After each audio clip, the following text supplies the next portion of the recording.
Welcome to Cafe PK, where you can get served piping hot trivia about things no one else seems to want to talk about. We've already done items, and this is our third episode into the sometimes elusive assist trophy roster. The previous two episodes went over a lot of basics on how these things function, so while you don't need to have watched them in order to enjoy this video, I do recommend catching them at some point if you haven't already. Today's episode starts us out at Nightmare and ends with Jeff. Also, there was more criticism about the rarity categorization colors from my last video, but one comment had the brilliant idea to use chartreuse for all of them. I mean, it just makes full sense to have them be the best color ever, right? Like, they don't actually need to be different colors when the text itself is already different, so let's go with that. Cool. And with that, let's start. Nightmare is an uncommon assist from the Kirby series, first appearing in Kirby's Adventure as the final boss. Spoiler alert, I guess. He cannot be KO'd and has this whole list of restrictions. His function is a very simple one: make the whole screen go dark. When this happens, you can't even see your player tag or shield or anything outside of a handful of visual effects. These effects do kinda help you get an idea of where you are, but otherwise this is pretty disorienting even for the user, and is a case where an assist trophy can kinda just be bad for everyone involved, and potentially even backfire. A few interesting things about this darkness. The usual zoom-in effect that accompanies some moves doesn't play, though some speed lines can still appear on the screen's borders, and also Falcon Punch just looks really cool here. Now, even though they had the foresight to make the Smash Ball incompatible, there are some other interesting items we can pair with this, notably being the timer.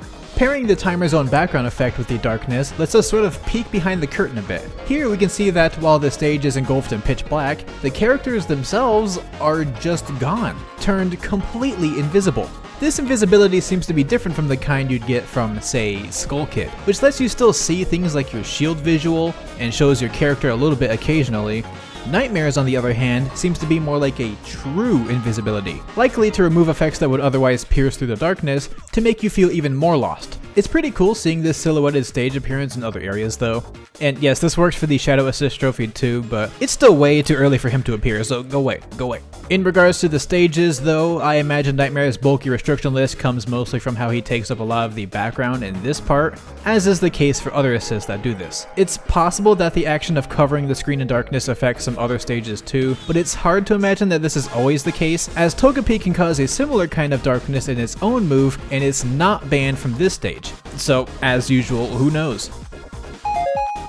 Knuckle Joe is a rare assist also from the Kirby series, debuting as an enemy in Kirby Superstar. He has 25 HP and only a few restrictions. His main attack is the Vulcan Jab, which hits up to 20 times, dealing 2.2% each, and totaling to a whopping 44% damage. The first few times he'll only attack with this, but in the latter half of his presence, he will combo it into either his Smash Punch, which deals 18%, or his Rising Break, which technically seems to be 2 hits, totaling up to 22%. While these attacks can KO, given how high their percents are going to be at by the end of the onslaught, they aren't as good at that compared to just dealing damage. The hitbox of the Vulcan Jab is bigger than you might guess, and shielding it will melt your defenses pretty quickly. But as long as you just keep your distance, it's not too hard to deal with him, but getting caught in even a single jab combo will rack up the percent pretty quickly. Also, you might think that he uses Rising Break when close to an opponent and Smash Punch when really far away, but no, he seems to just kinda choose it at random because he's a little bit dumb, and that's okay. And if you were wondering, his Smash Punch cannot be absorbed or even pocketed, but can still be reflected. What's even more interesting though, is that this Smash Punch projectile actually doesn't really have a timer, and will just keep going until it hits a blast zone. It's always fun to reflect these kinds of projectiles and just keep them going and going for a while. I really like that. Chef Kawasaki is a common and very attractive character from the Kirby series, debuting as a mini-boss in Kirby Superstar. He has 80 HP and a small list of restrictions. Given that in the game, consuming him gives Kirby the Cook ability, it makes sense that Kawasaki's main attack mimics Kirby's Final Smash from Brawl, which is also the Cook ability, where people get slurped into a pot and boiled alive. Though at the start he can actually just throw plates, dealing 8% each and having barely any KO power. And yes, they can be reflected, whatever. He doesn't start cooking until he actually grabs someone with his ladle. And no matter how long he was out before, once he's done with the pot, he's done with life. The ladle and pot combo altogether deals a total of 37% with mediocre KO power, and once the cooking's done, the pot spawns in food items of all kinds after spitting out the opponent. This food count goes up relative to however many people were in the pot, going up by 3 per one opponent. So with 3 people in the pot, that's 9 food items, more than the max amount of 8 that you can spawn on your own. Plus, before despawning, Kawasaki himself leaves behind a food item, increasing the total by 1. Funny enough, when the ice climbers get caught in it, well, I guess Popo gets sent to space for some reason, but notably they're counted as separate characters. So 1 pair of ice climbers spawns in 6 food items, going to 7 once Kawasaki gives you his tasty treat. So 2 pairs gives you 13 total, and 3 pairs gives you 19 food items, which is a pretty ludicrous amount of items to spawn. Like, that's almost 1 meal for me.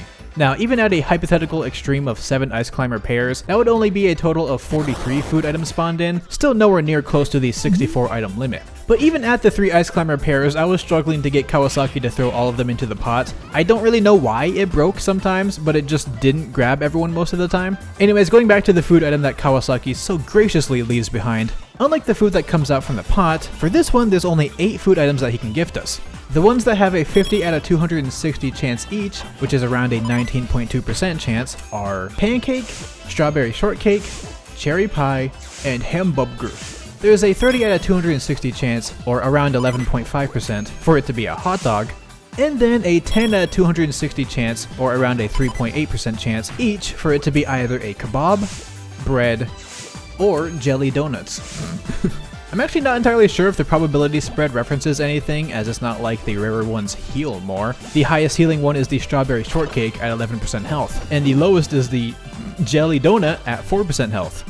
Very thankful that the wiki has these numbers, by the way, though in my testing they very much felt true, taking me a good half hour until I got all of the rarer foods at least once. Also, he leaves behind this food item even if he never got the chance to cook, like a true man does. And lastly, I just want to very briefly comment on his thick and bulky 80 HP count. This is a lot on his own, but you also need to remember that, much like me, he's untouchable while he's cooking. So you can only deal this hefty amount of damage while he's throwing plates, and in this small period after he's finished making dinner.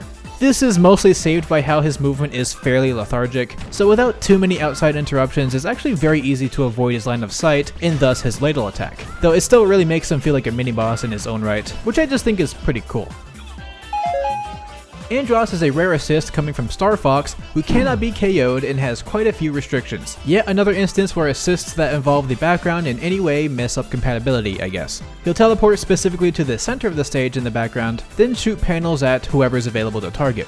If there's multiple targets, the panels will get randomly spread out between them all. They deal 12% each and don't have the best KO power, but the way they can spread throughout the stage can still make them a bit hard to deal with. The attacks happen in 3 groups, throwing out a total of either 11 or 12 panels in each barrage.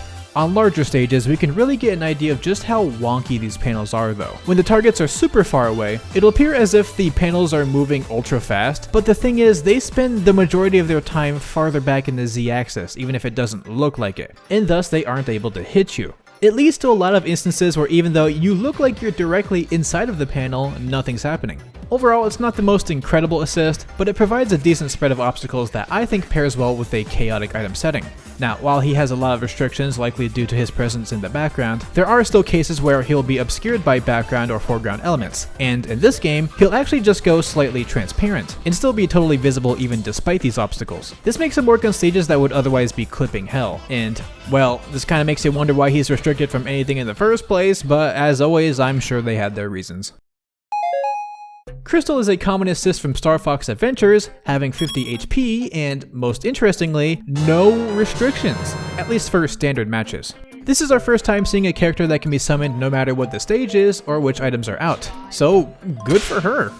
She's pretty simple with only 2 real attacks. She can spew out some ice magic, which will deal 3% per tick, and can total to around 15 or 21% thereabouts. And when used on weaker opponents, it'll start to freeze them, which is its main use. Then she's got the triple staff swing, which deals 20% altogether. Its KO power is surprisingly pretty good actually, but given her slowish speed and the fact that the freeze effect isn't really the best one in the game, this does kinda leave her presence as a bit underwhelming in my opinion, but hey, you gotta have some assists like that thrown in the mix. Also, both of these attacks can be used in the air, which I guess helps a little, though the ice magic will be angled downwards in that case. And yes, you can absorb the ice magic.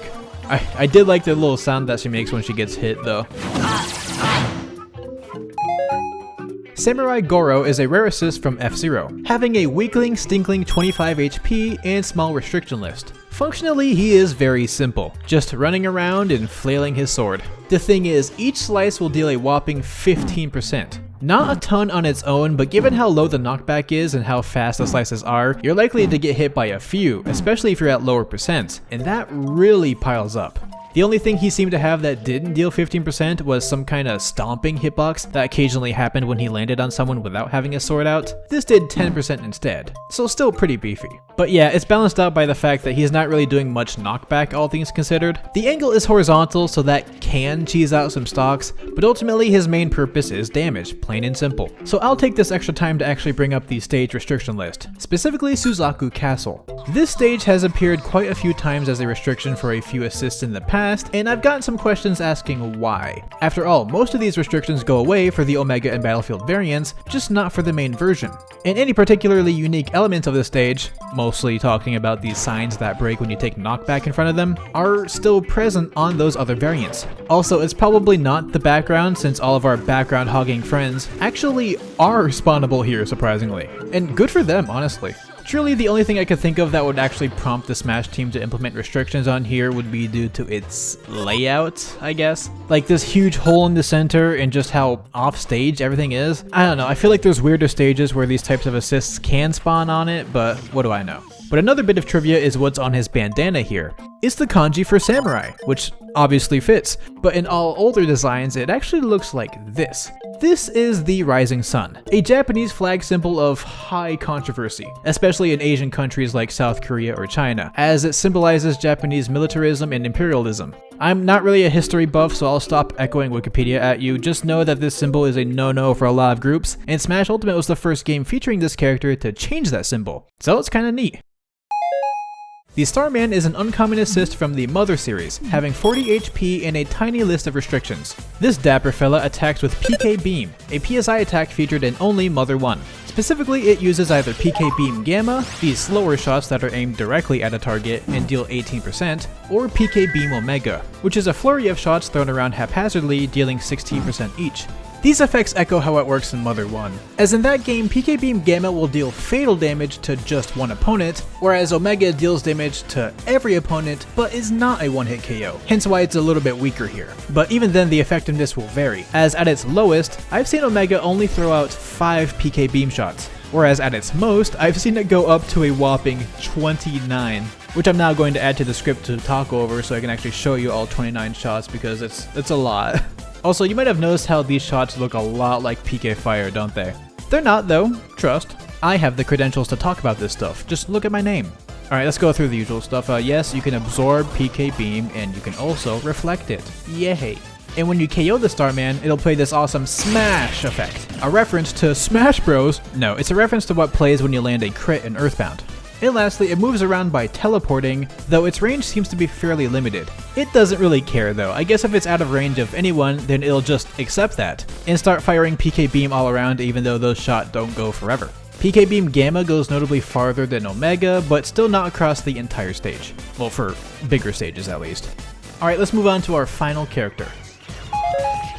Jeff is a rare assist from Earthbound who cannot be KO'd and has a fair list of restrictions. Jeff's bottle rockets will shoot out 4 mini rockets which deal 10% each, and 1 big boy which does 25%. These rockets will try to home in on players, though their travel path can be really wonky and sometimes just outright miss someone who's standing still, which is kind of funny. These do possess some KO power, though I feel like I remember them being a lot stronger. I mean, either way, he'll just dip after the first rocket onslaught, or he has a chance to send out another 5 rockets just for fun. It seemed to be close to 50-50 in my testing, with outside factors not really affecting it. Never saw 3 in a row though, and I felt like I remember that being possible. And on the wiki for his entry in Brawl, it mentions how he'll fire more volleys of rockets depending on how far behind the spawner is. I tried dying a few times in training mode to see if that counted, but nothing really changed, so I went into a match, where I'm left at the cold, necrotic hands of RNG. I played on Mute City SNES, which drastically lowers the assist pool, with Jeff still included, and then murdered Ness a lot of times so that he's definitely behind in score. But when I spawned Jeffrey Boy in, he only shot out the first 5 rockets. I tried one more time just to be sure, and once again, it was only that one volley. And also I saw one of the smaller rockets do basically no knockback, even at 150%, so I'm sorry to say, but maybe my goat's washed. Speaking of being washed, let's take a look at this image. Here's the Starman, here's Ness, and here's Jeff. What difference do you spot? I'll give you 1 second to think on it. Yeah, that's right, Jeff doesn't have a shadow. Even though every other asset I took a look at did still have theirs just fine on here, poor dude's just completely without it. I guess Gecko Maria has already gotten to him or something. It's just kind of funny. He really just can't catch a break in this game. Alright, anyways, that's enough assist nonsense for one day. I know this is looking way too far into the future, given that this series will probably take another few months at least. Then there's the Pokeballs, which will take another half year, probably more, alongside any other project idea I've had. But in gathering info and thinking about things, I had a thought.